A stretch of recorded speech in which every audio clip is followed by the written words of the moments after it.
Hari Gaur Bhakta Vrinda. Hare Krishna, Krishna Krishna, Hare Hare, Hare Ram, Ram Ram, Hare Hare.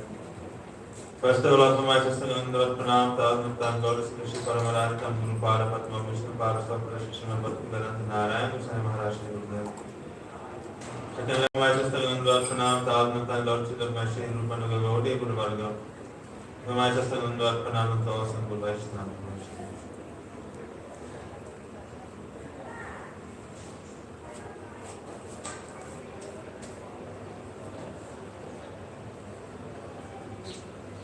Reading from Srimad Bhagavad Gita,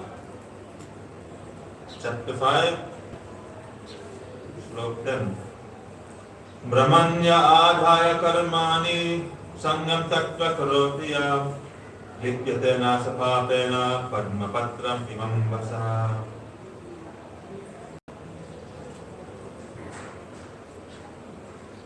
One who has renounced attachment to karma and offers all the fruits of his action to me, Parameshwar, does not become affected by sin, just as a lotus leaf remains untouched by water.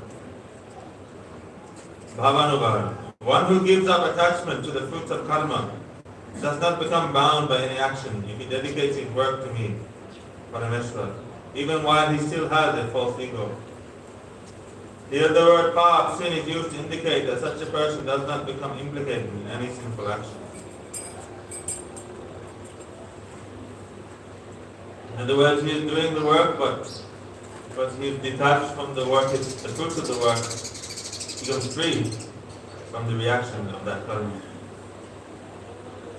That is sins.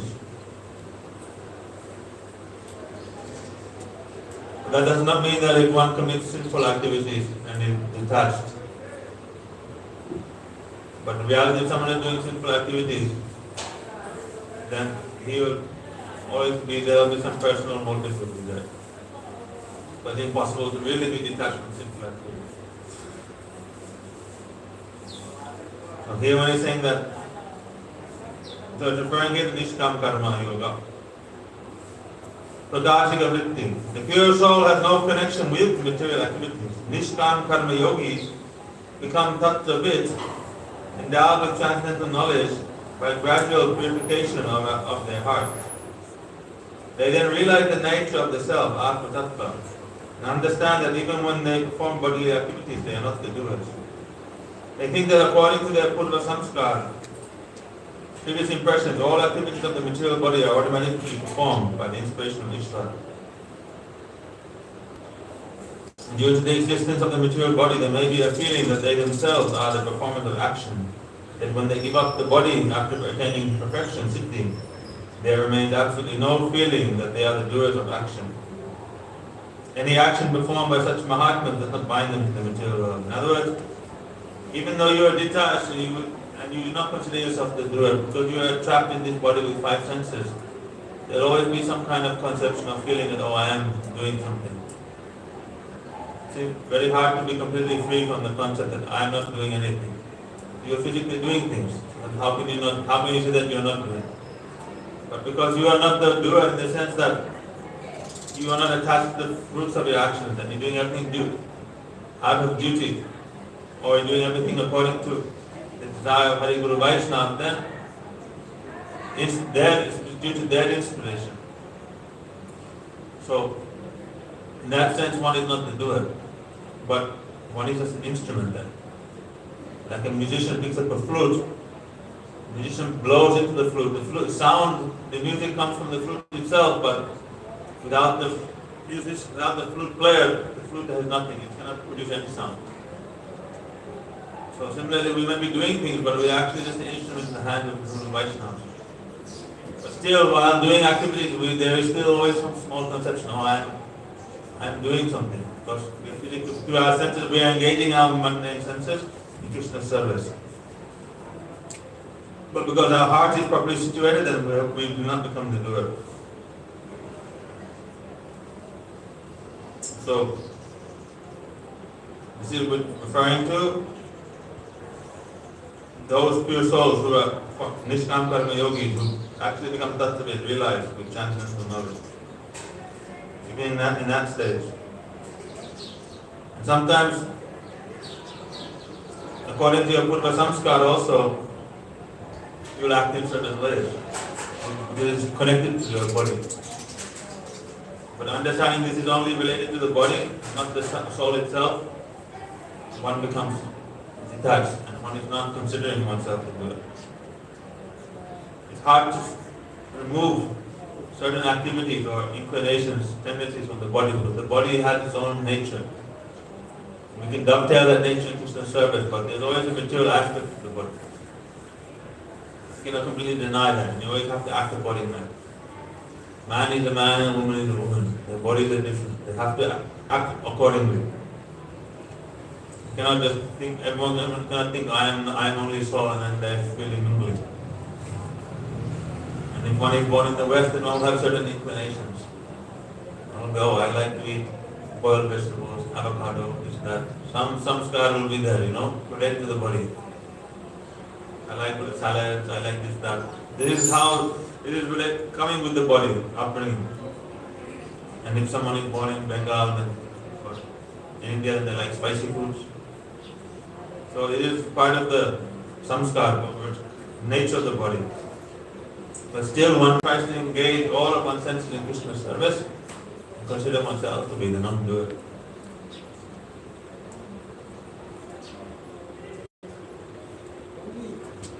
Srila Bhaktivinoda Thakur has also said, when the sadhak bhakta gives up the false ego of being the doer, he performs all bodily related activities naturally out of previous habit.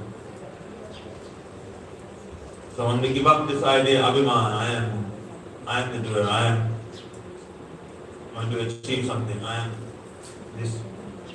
am undertaking this project, this, that, I am going to, these are my goals, these are my whatever. Then when you completely give up this idea of being the doer, then the bodily activities, the things that are related to the body, they just happen unnaturally, without even you have to pay attention to them. You don't need to focus on those things. They just naturally take place.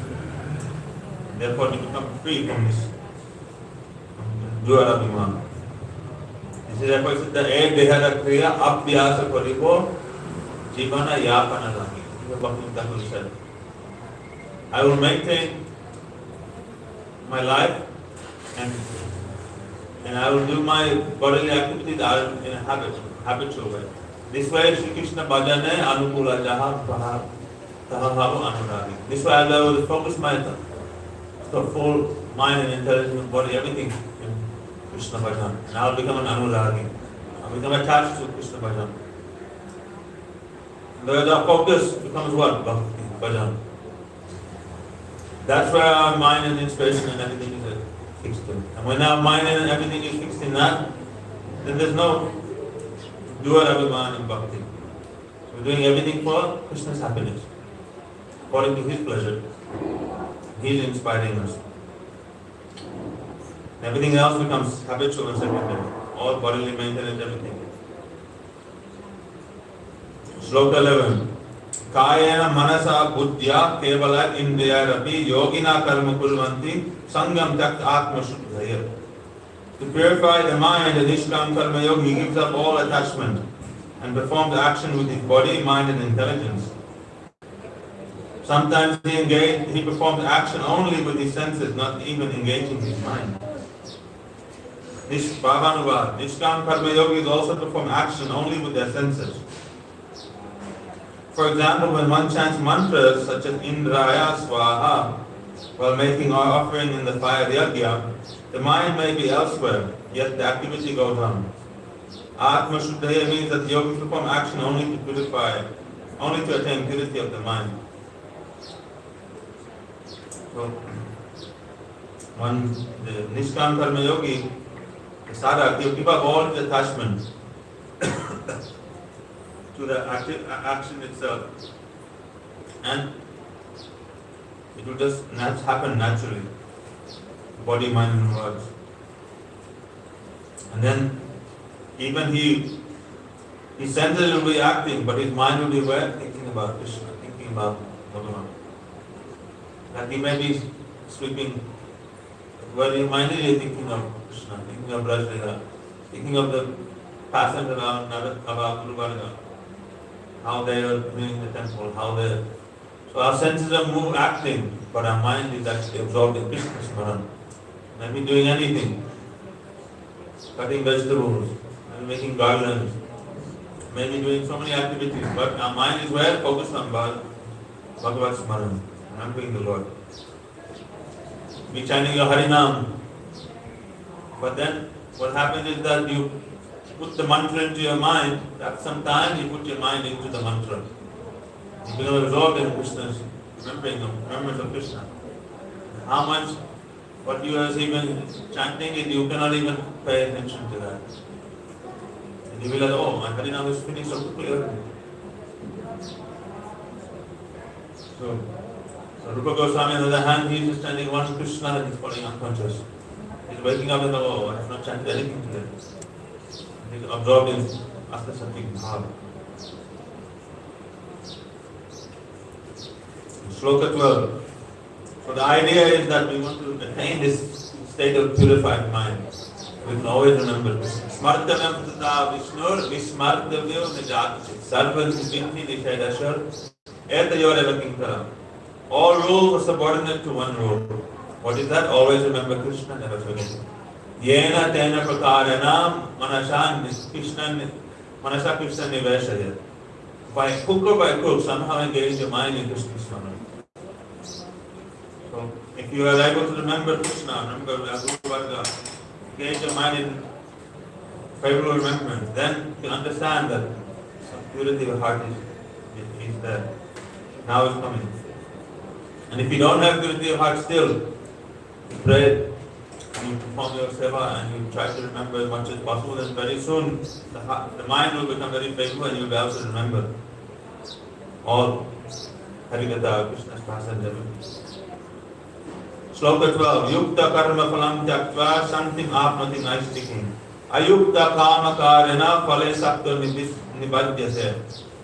Having given up all attachment to the fruits of his actions, the Nishkam Karma Yogi attains eternal peace, moksha. The Sakam Karmi, however, who is attached to the fruits of his activities and is impelled by material desires, becomes entangled. Bhavanuvad. In the performance of karma, detachment and attachment are the causes of liberation and bondage. Hence, this shloka beginning with the word yukta is spoken to clarify this. A yukta yogi or nishkam karma yogi gradually attains shanti or moksha. A yukta refers to sakam karmis, who due to material desires are attached to the results of their action and are thus bound to the material world. So a sakam karmi is bound and a nishkam karmi he becomes free. Slok 13. Sarva karmani manasa sanyasyaste sukam vashi. Navadvare pure dehi naiva kurman karayam.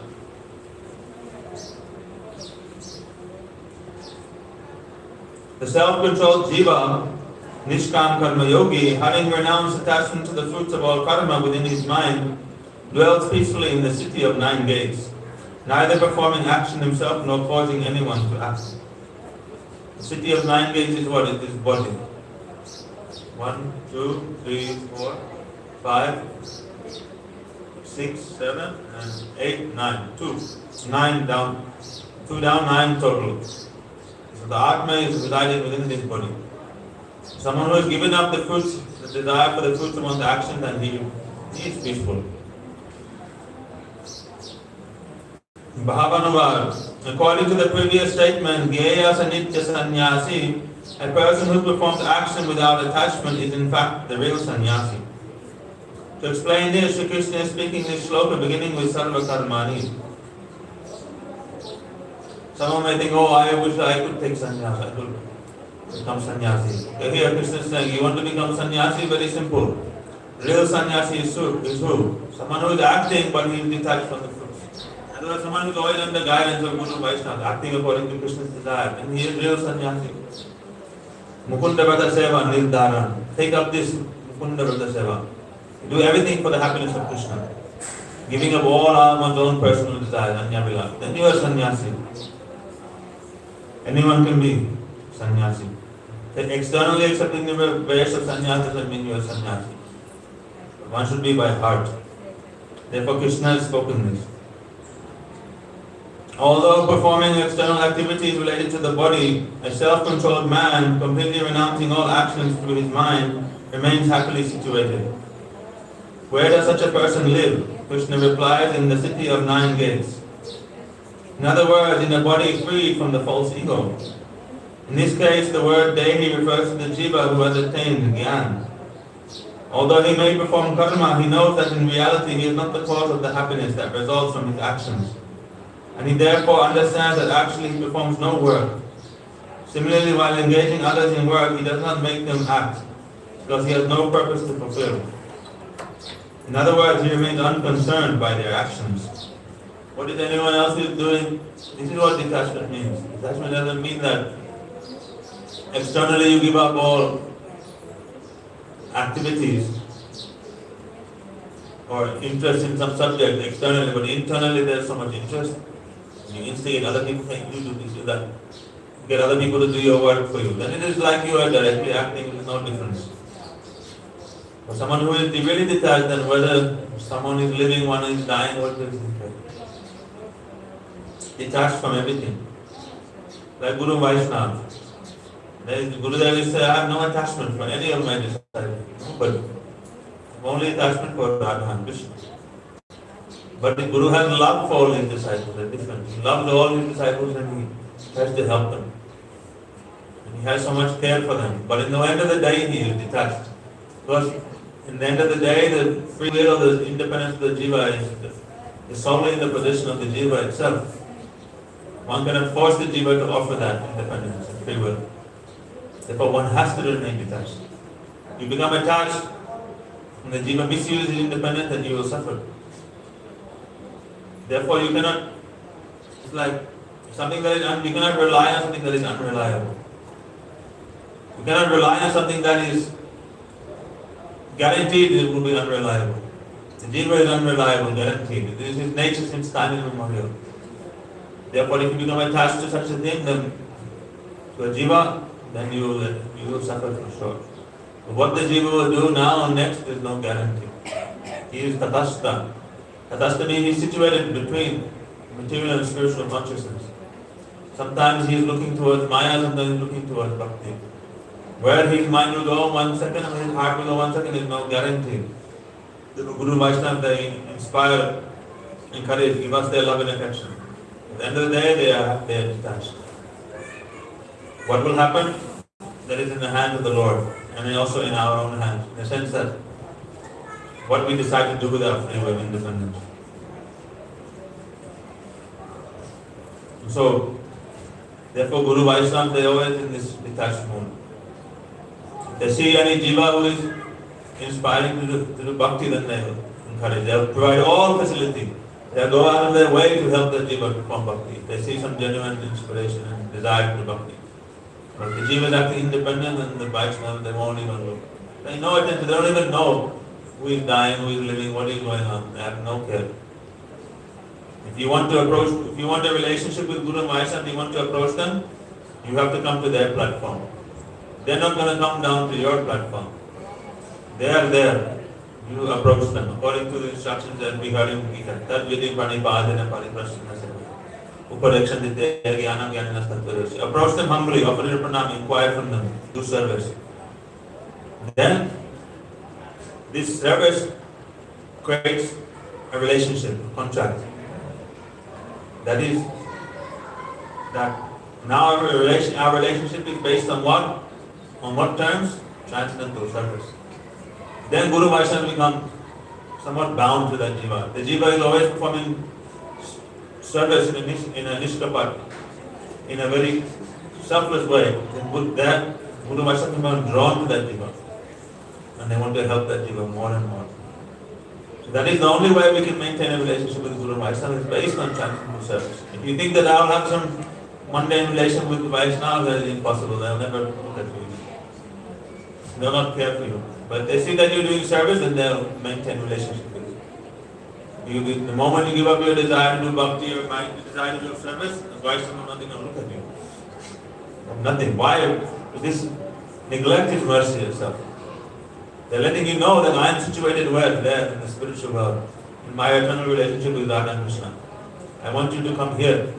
Why you're like Indra in the pig, like a pig in the stool? Come to Swarga. Indra was like, no. Will I get fresh hot stool there in Swarga? Why? So Vaishnavas, they are not here to provide us. They are not stool providers for us. They're not going to be running a pig farm and providing us all our material needs. They are running a spiritual school, Seva Kunj, training center for all jivas so they can attain this highest position of becoming maid servant of Radhika. If you want a relationship with them, then you have to desire this and come to it. Then they will give you everything. Prakashika Vritti, Srimad Bhagavatam, 11th canto stage, Griham Shariram Manushyam. The human body is like a house. This subject can be specifically studied in the narration concerning Puranjana. This is from Srimad Bhagavatam. Puranjana Upakyam comes in the 4th canto actually. This sloka is from the 11th canto, but the actual Katha of Puranjana is in the 4th canto. There Narada Rishi is explaining this Katha. One king, his name was Puranjana. And he's actually, before he becomes the king, he is just an ordinary soul, he's moving here and there. Then he's wandering here and there, finally he comes to a very nice place. Nice weather, nice valley with many trees, mountains, everything. And there he sees a city that has 9 walls, 9 gates, and he enters into the city there. And he finds it very, very nice there. And then he falls in love with Puranjani. He marries Puranjani. Puranjana and Puranjani, they live there together. And then they do so many activities. And he describes his whole Katha like this. And finally, he has to leave that city and he's very sad. He's living in a city, he has to, due to circumstances. Puranjani is weeping for him. So Narada is telling this Katha and saying, what is this? Who is this Puranjana? It's a jiva. It's a city of 9 gates. It's what? It is human body. And we enter this body and we find ourselves very at home and we engage in so many activities. But at the end of the day, then we come entangled with other jivas, and then when we have to leave this body, they weep for us. And the whole Katha is explained very nicely. Giving illustration to understand that what is our position, how there is no real happiness in this world. Saying the house of the human body has 9 gates, 2 eyes, 2 ears, 2 nostrils, 1 mouth are the 7 gates in the head. And the lower gates are for evacuation and procreation. A yogi sees his own self or his own swarup as being different from this body of 9 gates. Like a traveler, the yogi does not become attached to or the possessive of his body, which is likened to a hotel. Instead, he performed exclusive seva to Bhagavan, the master of all the senses. Like you come into a hotel and there are many other people also staying in the hotel. You're staying one night, they're staying one night. But it will be foolish to become attached to these other travelers. And then when it's time to leave, you are weeping. Why? You do not even know who is that person. Just now you met them and now you are leaving. Why are you becoming attached? Why are you becoming entangled? From lifetime to lifetime you'll be moving here and there. We come in this life, it's like one night in the hotel. We are one night in this hotel, one life in this body. Why are we becoming attached to anybody for such a short period of time? What is one life? It's 60 years. Average lifespan of man in the West is 68, and average lifespan of woman in the West is 69. In India, it's probably less. But worldwide, the average is like that. So you want to live that much long, then why are you becoming attached to anybody? So, just know that life is very temporary. Don't waste your time. Engage in Bhagavad Bhajan. Na kartitvam na karmani lokasya srijyate prabhu. That is the thing, when mundane, ordinary people, or when we take birth in this world, they think, I think very long time. People die when they are very young also. People die in their 20s, in their teens, in their 30s. No guarantee how long you will. Some people can live very long also. 80, 90, 100, even 120, 130 years. But when the body deteriorates so much, then the body becomes very intolerable to reside in. Senses become weak, everything becomes very difficult. That time, Jiva, he does not want to stay in the body, he leaves. That is called death. When the body becomes intolerable for the Jiva to reside in the body anymore, then the Jiva, he leaves. But when the people, they are so attached to the body that even though it's very intolerable, they toughen it down. Oh no, I will not give up my life. I will not give up my body. They have no conception of afterlife. No conception of when the Jiva is eternal, they will attain a new body. Therefore they are very attached, they don't want to give it up. And therefore they suffer unnecessarily. And some people, they even want to give up their life, but they cannot because they're so much attached to their body. They're suffering, but they cannot give up their life because of so much absorption and attachment to the body. Very difficult. But someone who actually has some religious inclination, form some Bhagavad Bhakti bhajan, maybe even he's forming some even lower form of religion like some Christianity, Islam, whatever. So for them it is easier for them to give up this body. They have a conception of God. They can pray to God. And they may pray to God, oh please take me. God will be merciful, he will arrange something. The Vaishnava, they are very merciful. Many times people in Mathura hear that they come to Vaishnava, oh, the person is dying, suffering so much. The Vaishnava, they tell some brahmachari, or they order, do this, recite this stutis like Gajendra Moksha, the liberation of Gajendra the elephant. They recite that, and then or they tell the relative, offer one fruit of it, do Nirjala Ekadashi, offer that fruit of Ekadashi to your relative. So they do these activities and the relative they pass on. Sometimes they are suffering so much that the relatives are sad to see them suffering. Then they approach the Vaishnavas for some relief. So then the Vaishnavas say, oh, do this charity, do this activity. Then it helps them and the person to actually live in a peaceful manner. Na kartrittam na karmani lokasa sujjati prabhu na karma phala samyogam svabhavastu pravartate. Parameshwar has not created the tendency for individuals to act or their karma actions or the resultant fruits. All this is enacted by their acquired nature. That is, they are compelled by ignorance since time immemorial. This ignorance that has covered them since time immemorial. Bhagavan is not creating this tendency to act, to do karma. Tendency to serve is there, that is created by Bhagavan, the jiva. To do karma, that tendency is not received. That happens why? The jiva, due to the proximity of Maya, then that tendency to serve, when he sees Maya, then it becomes perverted and one desires to enjoy them. And this is a result of this association, close association with Maya. Maya is external energy. It distorts and changes the seva-vritti of the jiva, it covers it, and it becomes perverted, twisted. That prem becomes then calm. That desire to do selfless activity becomes selfish. And then the karma itself, then we choosing our own actions, and then we create the results of those actions, not Bhagavan. Bhagavan, someone may question Bhagavan's partiality. If it is true that the jiva has no tendency to act as the doer, then why throughout the material world which Ishvara has created is he seen as the doer and the enjoyer of the fruits thereof? It appears that Ishvara created these tendencies which are forced upon the jiva. If this is so, then it means that he carries the defect of being partial and without mercy. In response, he says, no, na kartritvam. He has used the word na 3 times to stress and emphatically refute this point. So I am not the cause. Jiva's own independent desire. So it seems like that the jiva has Bhagavan has not created this tendency of the jiva to act. In other words, the jiva doesn't naturally have this tendency.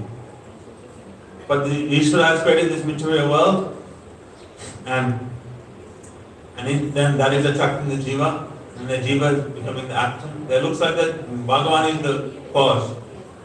But in reality, no. Bhagavan is not the cause. Ultimately, at the end of the day, the jiva, he chooses to misuse his free will and independence. He chooses. Bhagavan may have created this material world. Yes, it may be influenced. But the jiva, at the end of the day, he misuses his independence. And if the jiva does misuse his independence, then Bhagavan tries to correct that. This is all part of his lila. This is all mercy on the Lord. And because it's all temporary, because it is actually temporary, the bondage of the jiva is temporary. It is as if it did not exist. So the jiva, Bhagavan himself is not responsible. He is only the performer of pastimes. And the jivas, they choose to misuse their own independence. And Bhagavan, he even so mercifully, he comes after looking after those jivas and he tries to save them. It's like Guru and Vaishnava, they established Thakurji, they put many gold ornaments and many nice things. Then they appoint one Pujari to do the puja. When the Pujari steals the ornaments and runs, then whose fault is it? A foolish person will say, oh, it is the Vaishnava, Gurudev's fault. Why he appointed the Pujari? No. The Pujari himself misused his independence and he stole those ornaments and he ran. Guru Vaishnava, for the benefit of the jiva of that Pujari, he engaged him in serving with Thakurji, hoping that he will progress in his spiritual bhakti. But he misused his independence, and what can Guru Vaishnava do? They are not at fault. That is the person's own fault. So similarly, Bhagavan has created the spiritual world, everything, all facility. But then if the jiva does not choose to enter into the spiritual world, look towards the spiritual world, accept that seva, runs towards Maya, then what can the Lord do? Why does the Lord have to be created? Because the jiva has his own free will. That love, that free will has to be offered by choice. Therefore that option is there. You can reject that Maya and offer your love and devotion unto the Lord, then it becomes very sweet. Then it is an act of true love. The Bhagavan will not create any material world, just them. All the jivas would be there, then where would they be independent? Where would the question of them having independence and free will be there? Where would be the love? But because it is offered by the jiva's own free will, then it is very tasty. Therefore, that Maya is created. Those jivas who do not accept Bhagavan, then that Maya world is created for the jivas. Okay, you want to be separate? Be separate.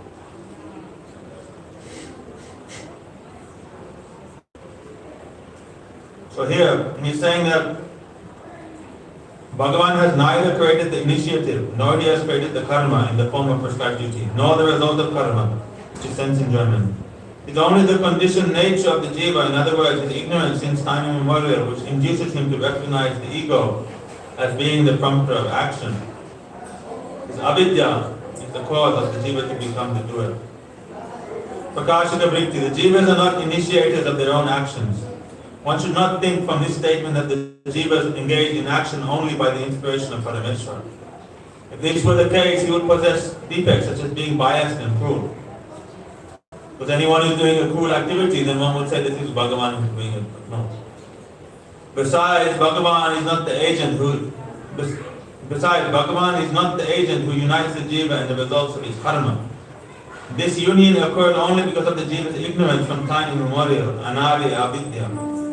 The divine material energy, Daivi Maya Prakriti, in the form of ignorance, activates the nature of the jiva.